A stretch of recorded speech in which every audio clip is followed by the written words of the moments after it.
अभिमन्यू पवार। अध्यक्ष महोदय धन्यवाद।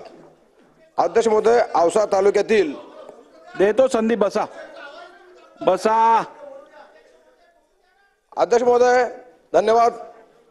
अध्यक्ष महोदय, बसा माझ्या बसा मतदारसंघामध्ये बसा, देतो बसा। अहो होऊ दे, देतो बसा। अध्यक्ष महोदय, माझ्या मतदारसंघामध्ये यावर्षी अतिवृष्टी झाली, त्यामुळे शेतकऱ्याचे अतोनात नुकसान झाले।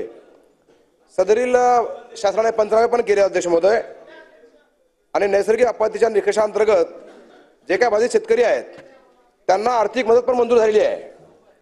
पण अजून केवायसी पण झाली।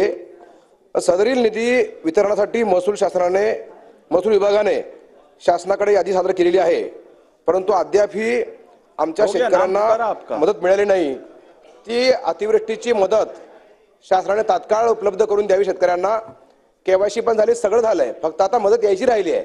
घोषणा पण केली शासनाने, पण त्यामुळे शेतकऱ्यांना आमच्या हा शेतकरी हवाल दिलाय। शेतकरी आर्थिक मदतीची वाट पाहतोय। शेतकऱ्याला तात्काळ आमच्या मतदारसंघातल्या नाही, जिल्ह्यातल्या सगळ्या शेतकऱ्यांना तात्काळ मदत द्यावी ही विनंती मी आपल्या माध्यमातून शासनाला